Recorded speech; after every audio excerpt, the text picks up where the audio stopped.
Good evening, everyone. I'm Peter Wilson, the music director of the Richmond Philharmonic Orchestra in Richmond, Virginia, and I want to welcome all of you here to the final episode, episode 7 of Cocktails with Conductors, our final episode of this cycle.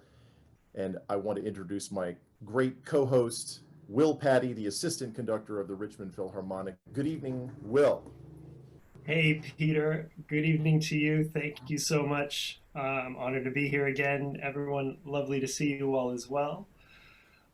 This is a pretty amazing episode. There's some amazing things happening. I'm really excited. But to get us started, we just like to take a quick moment to recognize some of our longtime supporters. The Virginia Museum of History and Culture for several years of support. The Virginia Department of Veteran Services for several years of support. Town Bank for 15 years of support, and Vogue Flowers for over 30 years of support to the Richmond Philharmonic. Thank you so much. Again, if you want to text RPO to 42828 or to join our mailing list for event reminders as well, and for updates, you can do that too. Absolutely. Thank you, Will. Want to mention that we are coming to you live from both Richmond, Virginia and the Richmond district of San Francisco. I'm out here on the other coast, as we say, and we're here for many reasons. But the main reason that we've gotten together over these last 7 episodes is to, give kind of an outlet to our players. We haven't been able to play during this time of pandemic. We haven't been able to rehearse, and we normally rehearse on Monday evenings at 7. And so we came up with this idea to kind of pass the time, if you will, but also to explore musical ideas and, of course, cocktails.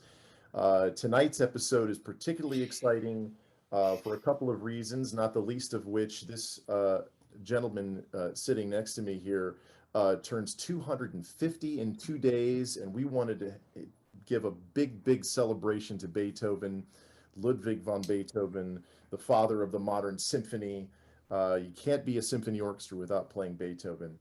But tonight is going to be a little bit different than our normal nights. Normally we start off with a cocktail. Will and I each make a cocktail. Sometimes our guest has come on and made a cocktail. And then after we toast and have that cocktail, we talk about orchestral music the rest of the time and whatever else comes up from our viewers. We want to encourage all of you viewers to be typing in the chat and letting us know what you think, and certainly add your questions. But tonight, we're really excited because we are bringing on not a musician, but an artist of a different kind. We're bringing on a mixologist. This is someone that is an expert, a virtuoso, if you will, in making cocktails and all sorts of kinds of drinks. And we thought this would be the great way to close this first cycle. And so without further ado, because I'm going to get all wrapped up in all of this, but would love to welcome now, we're calling her the Maestro of Mixology, the award-winning bartender of Longoven Restaurant in Richmond, Virginia. Ladies and gentlemen, please welcome Sophia Kim. Yay! Coming to us live from Longoven. Welcome, Sophia. Great. Thank you. Great So to glad see to be you. here. So before we go any further, I want to give a big thank you to Will, because he's the one that introduced you to the Richmond Philharmonic here in this great episode that we're having here. Will, talk to us about how you know Sophia. I am a very lucky person. I have a lot of experiences that I've gone through in my lifetime, but before becoming a conductor, before going to get my master's degree, I had a year in Richmond where I was working in the restaurant business. And in Richmond, once you work in the restaurant business, you kind of get connected to a lot of people. It's a big family of people who've done it. And I was lucky enough, my year working at Sticky Rice. Shout out to Sticky Rice in Richmond, Virginia, as a sushi roller. I got to work alongside some wonderful folks, and Sophia was one of those people that I worked next to, And over the years, we've kept in touch, and I've seen and heard about her developing quite a name for herself in the restaurant industry in Richmond. And her bio has a lot of amazing accolades attached to it, but a few great restaurants she's worked at in Richmond. But I was just really excited when we thought about this idea. I had to reach out, and she was so gracious enough with her time and her energy, and she's really, really been a wonderful inspiration to us. So, Sophia, thank you again for joining us. I'm so happy this worked out. It's great to have you finally with us. Thank you. I was so excited when you called me about this project, so I'm honored to be here. Awesome. Okay, so want to get into, before we get into making a cocktail here, and I should tell everyone that the main reason that you're here, not only are you a friend now of the Richmond Philharmonic, and I understand you're going to be coming to our concerts quite a bit now once we get back to playing. I'm very excited about that. Yes. But we have asked you to create a signature cocktail for the Richmond Philharmonic, and we are so honored that you took that on and did this amazing creation, and we can't wait to get into that. But before we do, I wanted you to talk to us. You know, whenever we bring in guest conductors prior to you, we've always asked, hey, what was it about conducting that struck your fancy? You know, what was it that got you started? Where was the passion? You know, some people started maybe on an instrument, and then something happened where they became very interested in conducting and conducting orchestras. So we know that you are an expert in sushi rolling, but at what point did it happen when you know, got this passion and excitement about being a mixologist, mixing cocktails? Well, like many bartenders, I found a lot of my passion as a guest at bars, drinking cocktails for the first time. And I think the first cocktail actually that got me really excited about the possibility of bartending was a cocktail called The Last Word. Sometimes you have a cocktail and it really just opens your mind to what is possible. And that flavor combination just kind of blew me away. So I don't know if it seems like you've all had that cocktail before. That cocktail changed my perception of cocktails as well. And the first time someone served it to me, they were equally excited to say, this is going to change your life. Wow. And you're right. Something magical about that cocktail. Yeah. Okay, I'm going to be honest. I haven't had The Last Word. I've heard Will talk about it. I've heard Will talk about it, so that's how I know.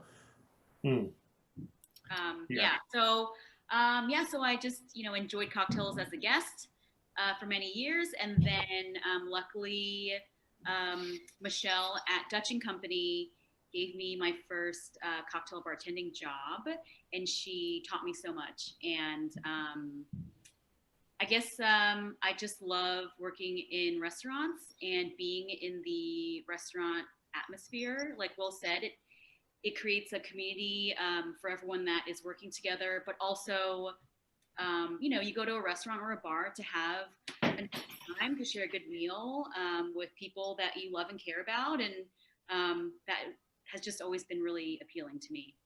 And now this has in business.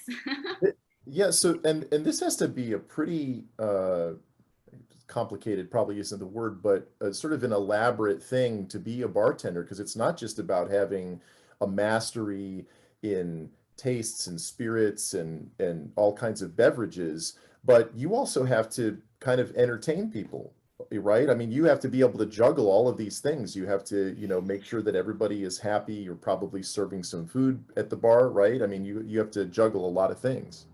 Absolutely. Bartending involves a lot of multitasking, and you have to be able to get to a point where you can make a drink without even thinking about it. A lot of it becomes just like a physical memory, so you're just working, but also you have to look around, scan the area, make sure everyone's happy. It can be challenging, but it's what makes it exciting also. Well, and I, we've obviously had minor discussions about this that we wanted to save for tonight, but I can't help but think about the parallels here between bartending and conducting an orchestra, because we're multitasking as conductors on the podium. We're not only trying to follow the score, but we're monitoring all the different sections in the orchestra. We're listening for intonation and tone and ensemble and dynamics and all of that, and how everything is fitting together. And sometimes you have to, you might, the strings might have something really important going on, and I would imagine that's like the drink that you're preparing. You're working on this over here, and then all of a sudden, the brass section goes crazy over here, and that would be like the drunk guy at the end of the bar that's yelling at you for the drill, right? So hold on. Oh, I'm sorry. Where's the trombone player? As a brass player, I'm not sure if we qualify as the drunk guy at the end of the bar. How about, I don't know, let's pick on the oboes sometime. Let's pick on the drunk oboes at the end of the bar. Or the horn players or whatever, yeah. So or the percussionist in the back that just dropped the cymbals, or something like that. No, but in all seriousness, we'll be going along in a piece, and there might be maybe somebody didn't quite come in right, and then we have to kind of help them back in, or somebody might start rushing or dragging, and then we need to move away from one section to another that might not go as planned, but it's all part of being sort of a circus master, right? Where we're, master juggler, as you're talking about. Oh my gosh, that's a great analogy or comparison. I didn't think about it that way until just now. That's pretty cool. I'm here to help. Okay, so when we got together with you to talk about what might go into this new cocktail for the Richmond Philharmonic, again, this all ties in, right? Because in the music world, if someone is composing a symphony, they have at their disposal, their palette of sounds, of colors in the orchestra that they can choose from. Some composers might write a piece for all strings, for example. Or they might write for all strings and just a few woodwinds, or they might use the entire orchestra in some way. And of course, with each movement, things can change and colors can change. And I would imagine that this all totally relates to how you're creating a drink. How do you come up with the inspiration, behind actually creating a drink? Because there's obviously thousands and thousands of drinks already established out there that you have to know. It's just like we have to know, all of these different kinds of pieces out there, and we need to understand all of the different instruments. But then if one were to get into composing, that's a whole other art in and of itself, right? Yes. I guess like you were saying, there are different reasons for composing different pieces. There are different reasons for deciding to create different drinks. So sometimes maybe it's because, you really want to create a tequila-based cocktail. Or maybe I think, oh, wouldn't it be great if I could take a last word and then rework that to make it, to make a riff on it, but using something else like cognac or something. And then sometimes, honestly, I think of a drink as maybe evoking a feeling. Maybe, man, it would be great to create a drink that makes me feel like I'm at the beach, or feeling cozy, the week before Christmas or something. Oh, wow. So it's not just about creating something that tastes great in some way, but you're getting into like tapping into making a person feel a certain way. Yeah, because that's pretty fascinating. About, seasonality, especially when placing items on a menu.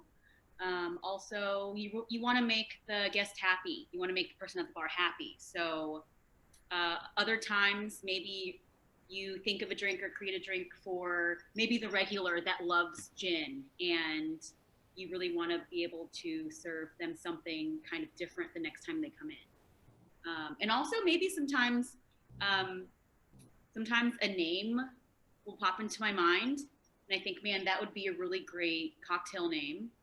So coming at it from the reverse, where the name comes first, and then just thinking of a way to make a drink that kind of matches that. So there are lots of different ways to make a drink.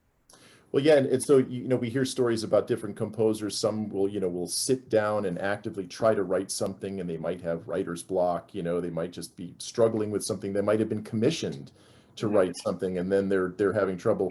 And then sometimes a composer will be lying in bed and something will come to them and they've got, oh my gosh, I need to get pad and paper, I need to write this down. Have you had those kinds of inspirations before? Like suddenly a drink came to you with combinations? Yes, I've definitely woken up and thought of a combination of like ingredients before, and then been able to turn that into a drink. Awesome. And I've also had severe writer's block as well, because Yeah. it does take some creative energy to come up with something original. So yeah, I think there are a lot of parallels there for sure. Yeah, my question was going to be at some point, Sophia, do you actually dream in cocktails sometimes? I don't know if I dream in cocktails. Do you see like little martini glasses like floating? And like, I bet the Coen brothers could do something pretty magical with it, but like, olives. Yeah, I don't know. that would be so nice. I think usually when people work in this industry dream about work, it's usually a stress dream, where like Right, people of are course. flying or like there's That- too many people around to get to in time. I do dream in color, but I don't necessarily dream in fun cocktails. Sorry, I had to ask, but I think Peter asked the right question about it. That the sudden inspiration sometimes comes upon you all of a sudden. I wanted to mention that when you and I, Sophia, got a chance to chat, it was one of the best conversations I've ever had because you and I think, spent about an hour on the phone. Yeah. And it was pure, like, we just went deep into it. And I loved how it almost reminded me of working with like a soloist. Like if a soloist was going to come to the orchestra and do like a concerto with the orchestra, the conductor sits down with like the score and the certain parameters for like what the orchestra has to do.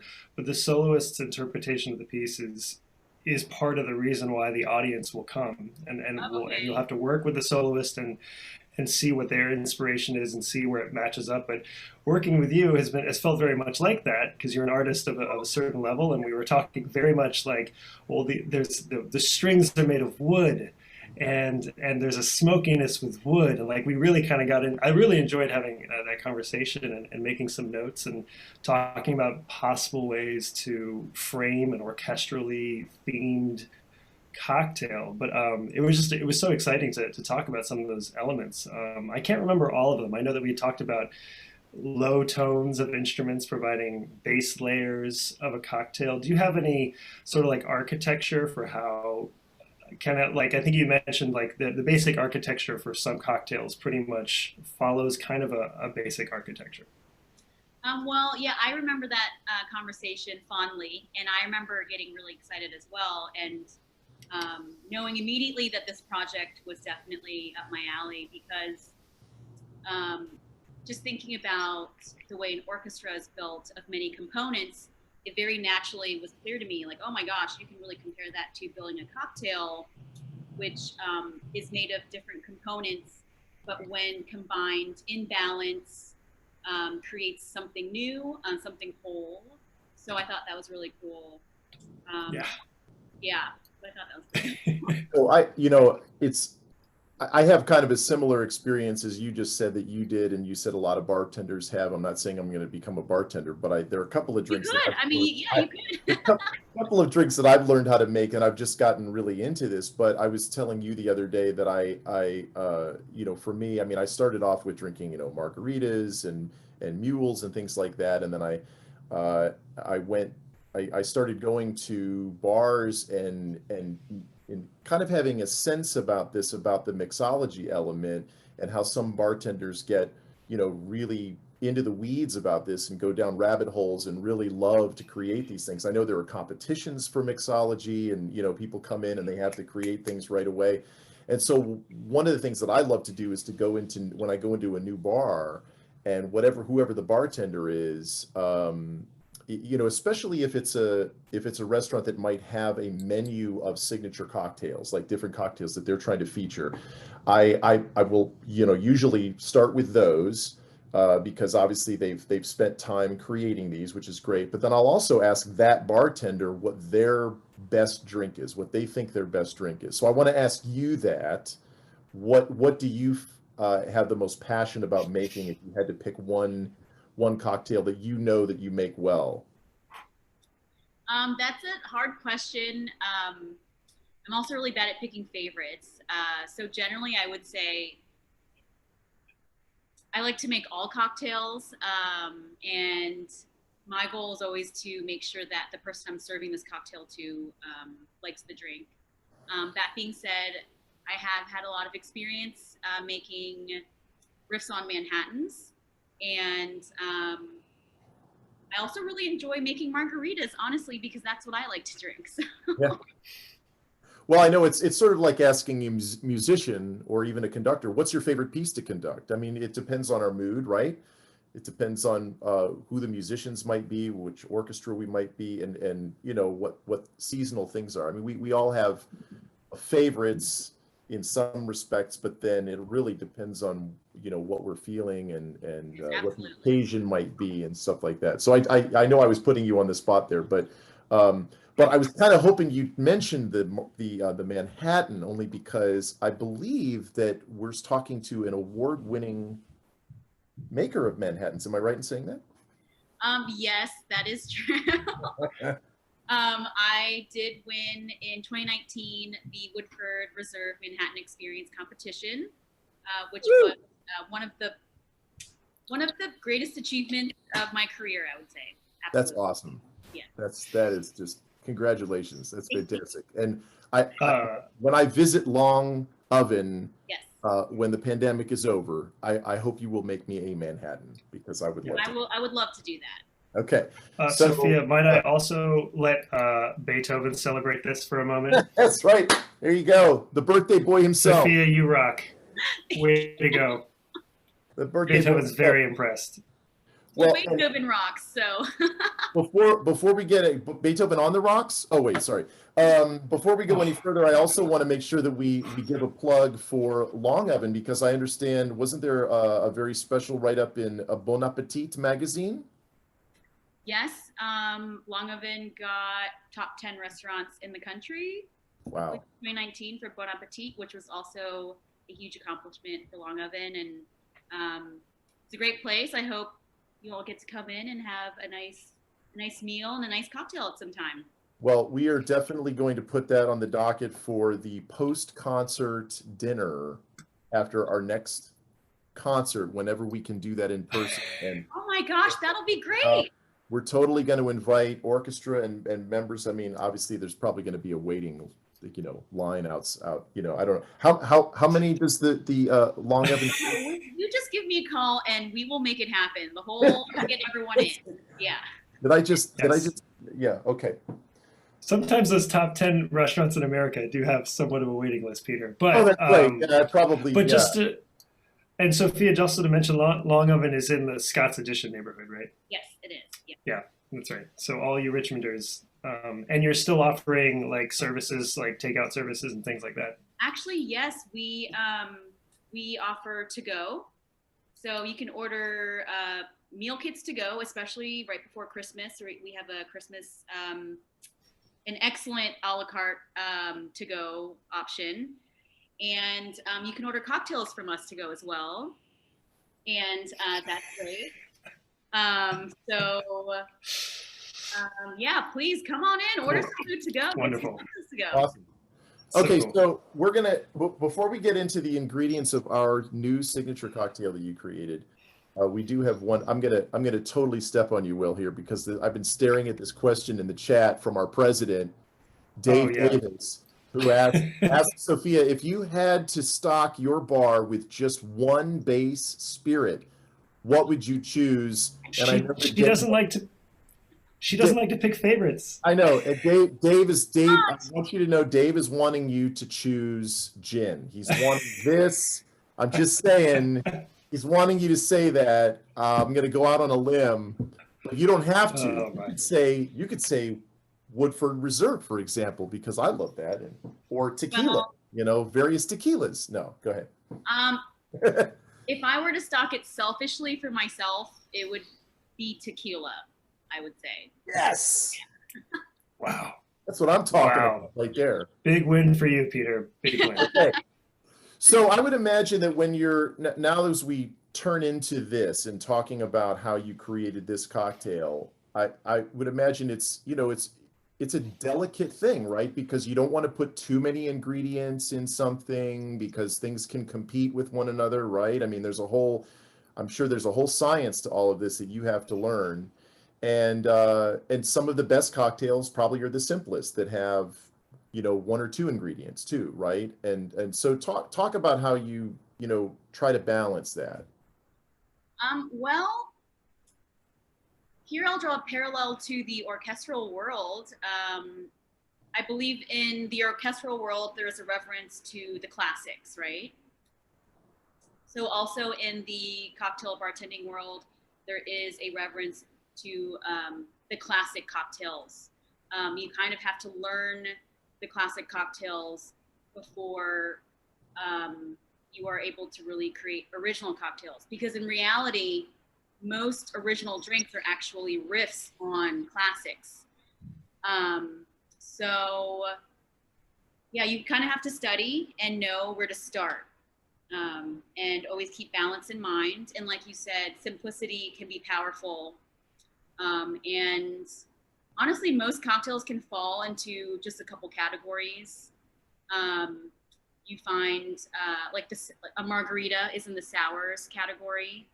So really that's something that's made with citrus. And then another category could be stirred drinks that do not involve citrus at all. And that would include things like Manhattans and martinis. So yeah, I guess I kind of lost track where I was going with that. Well,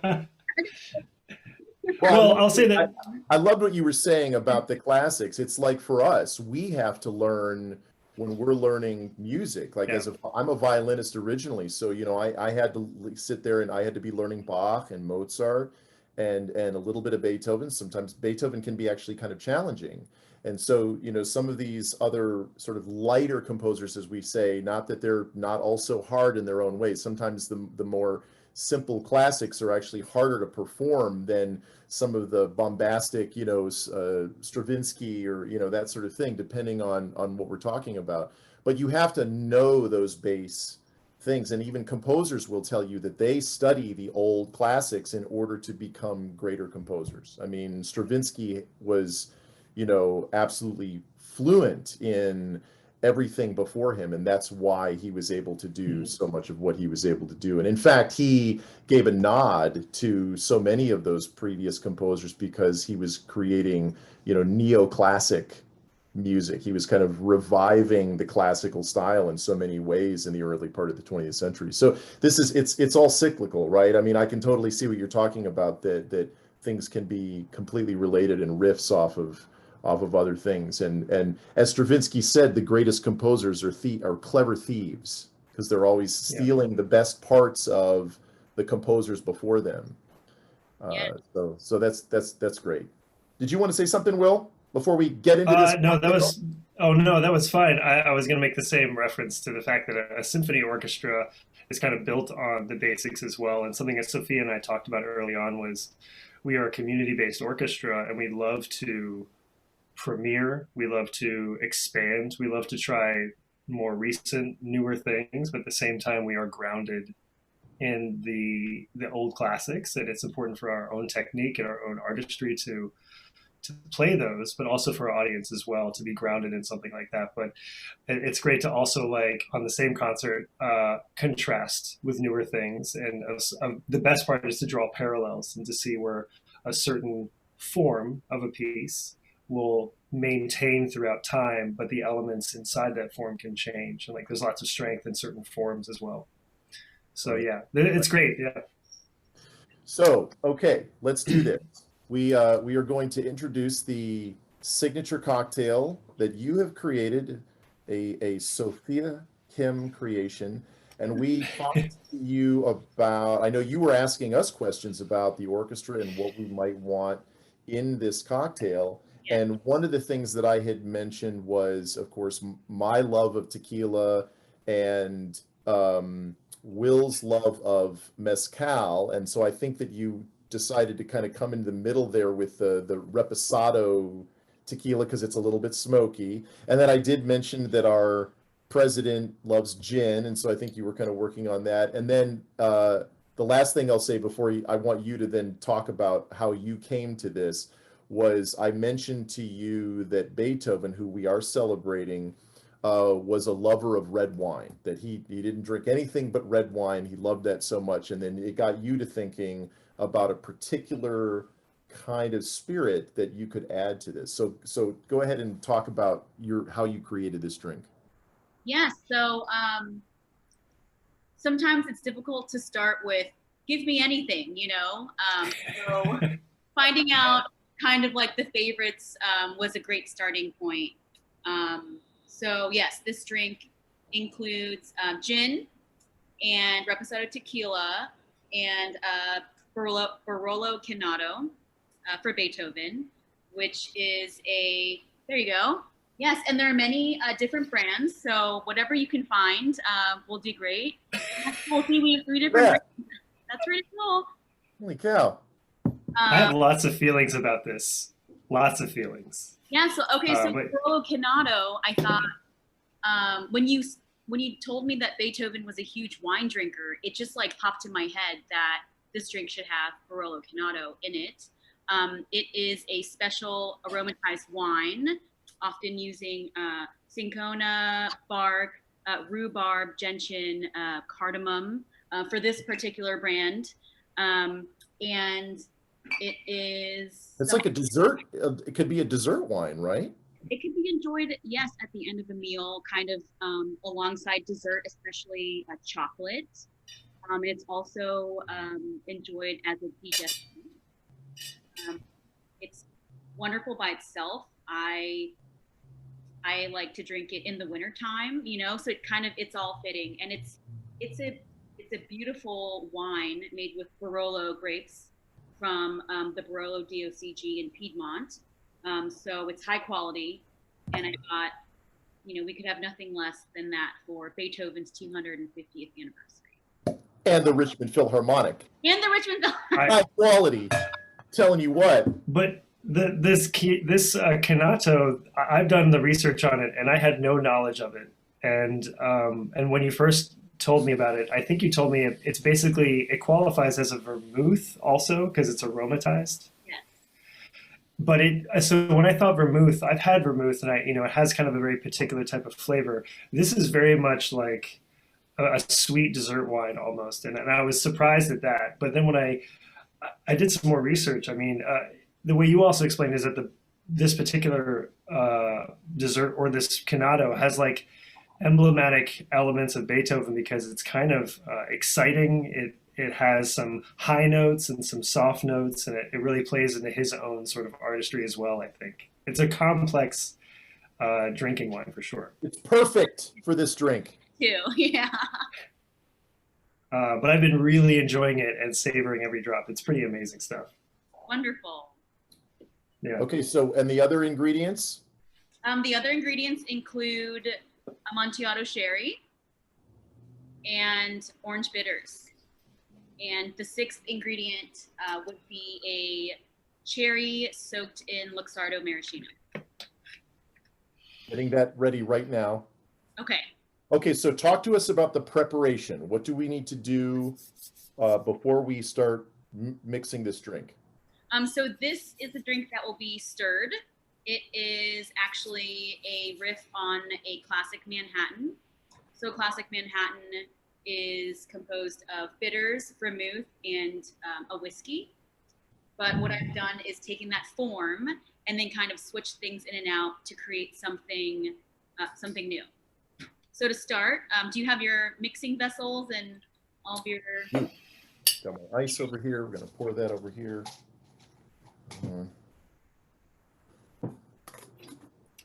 I'm working at my office desk right now, and if I scroll down to show you what my office desk would look like, I would look like a real alcoholic. I mean, there are several bottles of booze on my desk right now.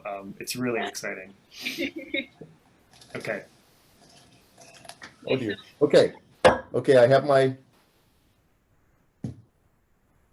vessel. The vessel is ready. Everything. That's great. Vessel is ready. Begin. Okay. So first, can you address the issue that you were talking about before, that when you're in a bar, you know, we normally have when ingredients are listed for a recipe for a cocktail, they're usually the most, whatever has the most, which is usually the alcohol itself, and as we move down, right? But you said you do this in reverse, you create in the reverse, and there's a reason for that. Yes, so when building a drink, I always build them from smallest proportion to largest. And the reason for that is very simple. It's just in case I make a mistake, I will have to throw out less of the ingredients, you know? So if you start with 2 ounces, you know, of whiskey for a drink, and then you throw in a half ounce of something that's not the correct ingredient, then you're going to have to toss that. But if you start with a couple dashes of bitters and realize it's the wrong bitters, then it's an easier fix. Aha. Okay. Perfect. All right, so let's Let us start. begin. Start with 2 dashes of orange bitters.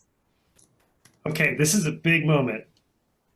Okay, what just happened is a big moment for me because we talked about what a dash is. And for everyone listening, maybe you've done a little bit of research about what a dash means. But a dash is a whole universe. There's a universe of dash. And your idea is to find your place within it. And it depends on many things. There is a scientific, there's an actual amount that is considered 1 dash, correct? And that is how many grams or? My rough estimation in my experience has been, let's see, I think 8 dashes in a 1/4 ounce. Okay. In my mind, yeah. Which and 2 of those is roughly this. Yes, but Okay. but the thing we talked about, which changed the way I make cocktails, is you are talking about a straight up and down, Sophia, a straight heavy down, Yes. and I had to actually practice that in the sink today Yes, it's good because I've been doing the A1 ketchup technique, like from the side of putting it in, and it would invariably kind of splash on my hand or the counter or the side of the cup. But I really had to practice down. You really got to like fully commit and shake it down once. And to that. so this is me with we're talking at least 45 seconds of practice earlier today. And Will, I've already forgotten where we are in the drink, which is why it's so important that we went with the smallest amounts first. Sorry, I just had to say that. There's a universe of dash. Okay, so we have 2 dashes. 2 dashes of orange. And, you know, I'll draw some parallels to the orchestra while we're building this. The bitters, to me, it's the ingredient that kind of can hold things together in the drink and kind of connect all the pieces. And I think the conductor holds that position in the orchestra. You know? We're the bitters. Yes. We're the bitters. Yes. We're the bitters. We're a very small part, but it can hold everything together. Exactly. Yes. Love that. Love that. That's perfect. Keep going. So the next ingredient will be a 1/4 ounce of Amontillado sherry.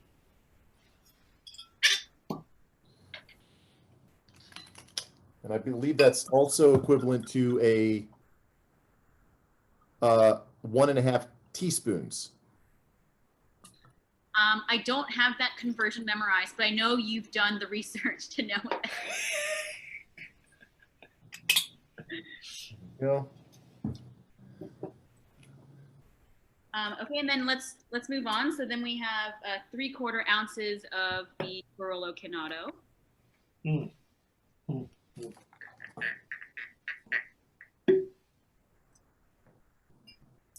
And that's the top line, as I Yes. recall. In the jigger. Yes. Goodness me. All right, and then to the kind of the base backbone of the cocktail, 1 ounce of gin. For our president, Dave Davis. Yes.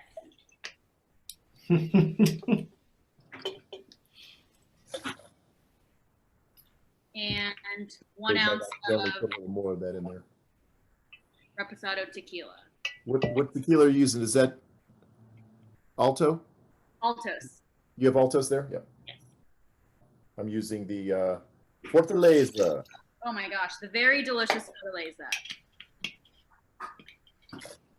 Sophia, is mine delicious too? It's Casa Noble. Yes, it is. That's a noble. And you said that's the organic tequila, which is pretty incredible. Thank you. Okay, All right, here we I go. think we have we've built the drink. And now now we add the ice. Yes. Right. So adding ice last. Throw in as much ice as you can fit into. Yeah, now talk us through that the reason why we want this to be as full as possible and the chilling effect. So you have to throw in as much ice as you can because you dilute the drink as fast as you can and at the right rate. Okay, maybe we should mute ourselves, Will, so she can talk. Oh no, Oh, okay. it's fine.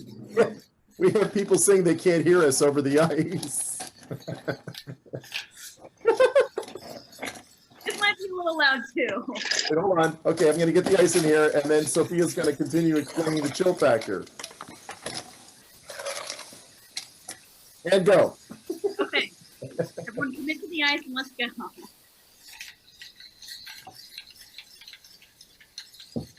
Now, oh, you do a fast? You do a fast stir? Yes.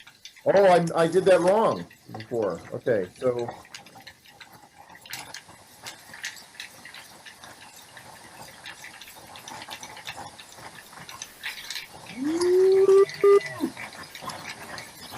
Practice, you'll figure out the right timing. And how long do we do this? Did you say 40 seconds? I usually count to 40. You know, everyone's going to count to 40 at different speeds, so keep that in mind also. Wait, say that again? Everyone counts to 40 at different speeds would be my guess. So keep that in mind. So what you want to achieve is just an ice cold mixing vessel. So what it should be is the double of what we're supposed to count when we're washing our hands because of the pandemic. Yes. So it's to 20 seconds, and people have come up with different song choruses to do to that. So, Will, your next job is to come up with a 40-second piece, classical piece that we could be singing while we're doing this, by Beethoven. Da da da da da da da da da da da. You said wait. So and now, what's the danger of stirring too long or too short in the? If you stir too long, then you might over dilute the drink. You might introduce too much water. And if you stir too short, then it will not be diluted enough. It'll be under diluted, and it might be a bit strong tasting. And of course, we don't want to shake because we might. Am I getting the term right? Bruise. Yes. The alcohol. Yes. So for drinks that are spirit forward without any citrus, like Manhattans or Martinis, should be stirred because it will help to create that like smooth velvety texture. Once you shake a drink like that, it will introduce too much oxygen and it'll almost taste sharp. So there is one exception to the rule, and that would be a dirty martini, which I always shake. Got it. Now, why is yours so much redder than mine? It might be The glass? lighting. Could be the glass or the lighting. Okay. And then, the garnish? The garnish, the cherry on top. The Luxardo maraschino soaked cherry. Indeed. Now, talk about whether we put that in the drink or not. What is your approach to that as a bartender? Whenever I put a garnish on a drink, if I can help it, I usually put it on the lip of the glass. So it enables the guest to choose when they want to enjoy the cherry. Somebody might want to drink it at the end, or somebody might want to start off with the cherry to start. I know that Will has expressed how much he really loves Luxardo cherries now. I do. Love them. So good. Included. And also, it can actually change the taste of the drink a little bit, right? In theory, if you're putting Yeah, it in. I mean, if you throw the soaked cherry into the glass and wait till the end, some of that Luxardo maraschino flavor will be imbued into the cocktail for sure. I had no fancy cocktail prongs, toothpicks at all, so I threw mine in there, and I'm There really you excited go. about Yeah. it. Yep. Okay, ladies and gentlemen, introducing for the first time, created by Sophia Kim. Will you do the honors and tell everyone what we have decided as the name of this drink honoring the Richmond Philharmonic and Beethoven's 250th birthday? Cheers to all of you. I'd like to introduce the world to the immortal beloved. Cheers. Cheers.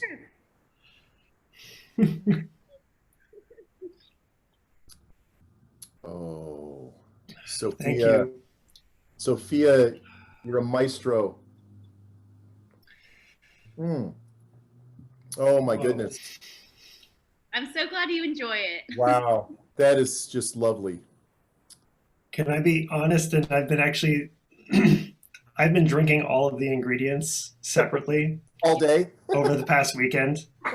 I've been doing that intentionally. I even made a cocktail that was tangentially related to this, but used different ingredients. Yes. But I wanted to wait for this moment to actually try the real thing that you asked. And I'm, Sophia, this is an incredibly classy and delicious cocktail that has so many different things to like enjoy as you take a sip and let it sit in your mouth for a little while. This is really, thank you. This is amazing. It's got that, you mentioned that you're a fan of sherry, and it has that little that little nudge at the end, which I love. Yes. Sherry. Much like you said, back to the orchestra, there could be one instrument that kind of just flits through the piece, and it's one, but it's there. And I think the sherry is detectable, but also it's there on the finish as well. The sherry is that horn solo, that beautiful horn solo that's just cutting through, Wow. And we are drinking a cocktail that has both tequila and gin. And it's like it all you mentioned this, Sophia, initially you said, how do you feel about two bases? And I was like, not possible. Cocktails have one base. That's dangerous, isn't it? Normally you'd have one major base alcohol, right? So Yes. But I thought because this was for the Richmond Philharmonic Orchestra and for Beethoven, like why not go a little dramatic? I feel like Beethoven is, to me, when I listen to Beethoven's pieces, they are dramatic, they are filled with emotion, and I felt like taking a classic like a Manhattan and making a riff on it using completely different base spirits, not whiskey, but things that maybe you don't expect could be really cool. Also inspired by what Will told me about Beethoven kind of starting the whole subito dynamics component to orchestral music, right? So that's kind of this could not be a better parallel, because it's like, Beethoven didn't invent the symphony. We had symphonies in Mozart and Haydn, and there were some surprises with Haydn, of course, but Beethoven took that to a whole other level, and as you just pointed out, there's a dramatic element that Beethoven has included. And of course there were new instruments also being added with a larger brass section. And so, we've got all of these ingredients. So we've got a string section, we have a woodwind section, we have a brass section, percussion section. You mentioned the conductor and the bitters here, or, of course we could be the cherry for that matter, but the cherry could be the cymbal crash at the end. Who knows? Exactly. I thought the cherry could be kind of like the percussion, kind of bringing like the crashing of the cymbals, or like rolling thunderous drums that come in. The gin to me is kind of like the strings section, which is very versatile and melodic. Gin to me is could be seen as kind of like a melodic spirit. And then the tequila, I chose Reposado because I guess as a nod to the wood instruments in an orchestra and kind of bringing more of a depth to the cocktail. Love it. And the Reposado has kind of a golden color, which can also get to the brass as well, a little bit there, for there you sure. go, exactly. It's beautiful. I have to tell you, other cocktails will pale in comparison. This is a real symphony. And now in your mouth. It's a symphony in your mouth. I love it, Will. Fantastic. Now, am I right in saying, Sophia, that I know I have to give a shout out to our amazing producer here, Jen Myers, who is also our vice president, who is making all of this happen for us, and she's going to be posting these ingredients and the recipe here very shortly when our program is over. But am I right in saying that it's going to be introduced on the Longoven menu? Bar menu? Yes. So I'm going to put this on our menu this week and also make it available to go. So I definitely encourage everyone to go out and get these ingredients and build your back bar. But if you don't want to do that and you want me to do the work for you, yes, just order one through Longoven and enjoy it. And taste it for yourself. You know what? We should do a virtual virtual drinking party with Richmond Philharmonic members. There you go. And have everyone get the cocktail like Saturday evening or something. That'd be so and kind fun. of drink it together. I would love to do that. So we probably should give a little background there. for those that might not know. The Immortal Beloved connection here is largely to Beethoven. If you didn't know this, Beethoven, they discovered a love letter that Beethoven had written in his hand after he passed away. And it was simply written to "Dear my immortal beloved," and with no other name given. And we don't know. There's been a lot of speculation through history about who this person could have been. Beethoven was never married. He never had children. He took care of his nephew. There were, different tanglings with different people over the years, but we just don't know who the Immortal Beloved was. Now, there was a movie that came out with Gary Oldman. Gary Oldman, and I'm trying to remember the woman's name in that too. He was dating her at the time, as a matter of fact, oddly enough, and she plays violin. Entanglement.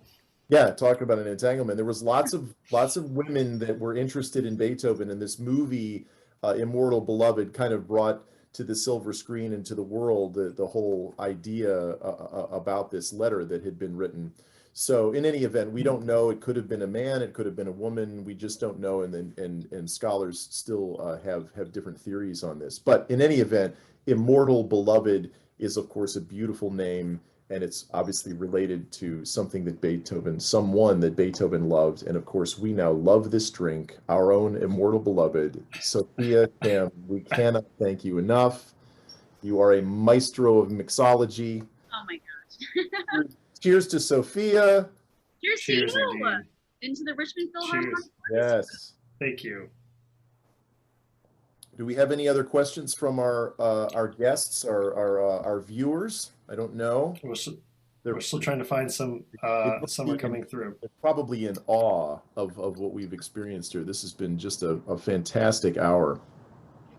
Yeah. Are there how does one question I'm thinking of is, how do cocktails relate to, I mean, we think of different wines, for example, that go with certain foods. Obviously a margarita might go with Mexican food, but what would you recommend eating, for example, with the Immortal Beloved? Oh my gosh. I don't know. This is it's dark in color, but to me, it drinks so light that I feel like it really could be enjoyed with anything.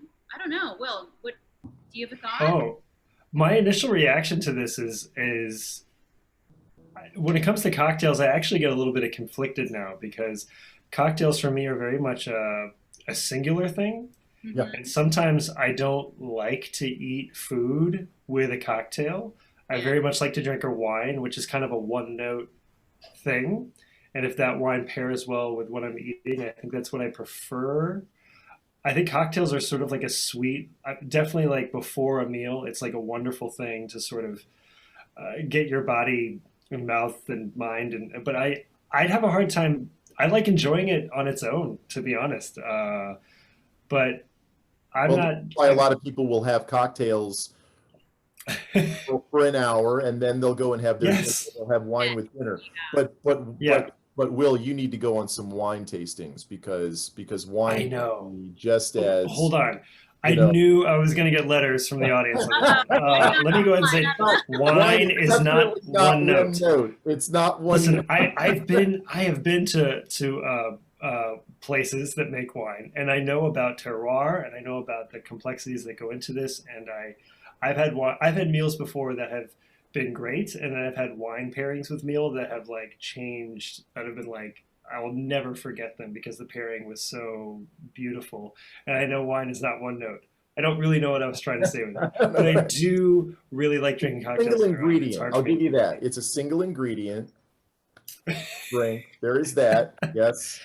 Man, you can drive to Napa. Oh, my goodness. I know, right? I've got, and the Virginia's wine got that I wine. have surrounding me here is pretty intense. So That's great.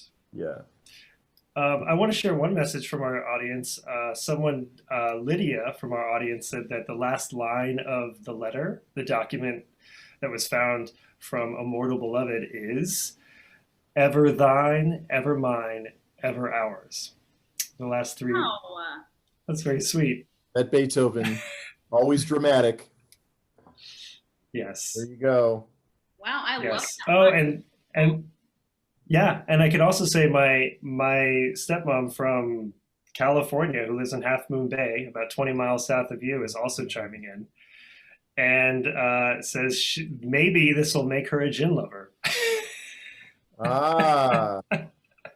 Just maybe. Or a tequila lover. Who knows? What did You know. change Will's mind about tequila, right?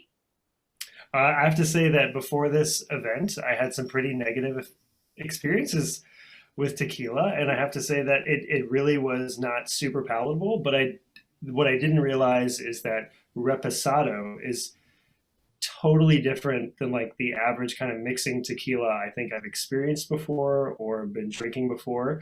And reposado is totally, it's very close to mezcal, and that it's Right. It's got that slightly smoky. Mezcal's but very not. smoky, but yeah. And I would say the reposado is not noticeably smoky at all. It tastes well rounded to me. But yeah, it's changed my mind on tequila. Thank you. Yes, You because probably had the blancos and the silvers, yeah. yeah, because reposado spends some time in wood barrels, so it gets Exactly. those flavors from that wood, mellows it out, but also adds complexity to the flavors. And Will, you know, maybe your experiences with tequila that were negative were a result of possibly drinking tequila that was not 100% agave. Exactly. Yeah. I told him that. If he's had the, you know, Which we all have done, you know, we've all if he's done had it. the Turbo Gold. We're not doing the good thing. Yeah. No. So, and Sophia, you've got to come out here to San Francisco. I want to introduce you to Julio Bermejo, the I would love to do that. tequila ambassador to the United States. Works at Tommy's Mexican restaurant, his father's restaurant. It's fantastic. So, well, we're closing it up here. Sophia Kim, we can't thank you enough. This is your Ninth Symphony, a masterpiece. Thank you so much for creating the Immortal Beloved. We hope to see you at our concerts, and we hope to see everyone else out there at our concerts when we can do that in person. Will, thanks again for the introduction and all of your wit and charm. Oh, and to Sophia, again, thank you so much for making this. This is amazing. Thank you. Thank you for having me here. Good night, everybody. And happy birthday to Beethoven.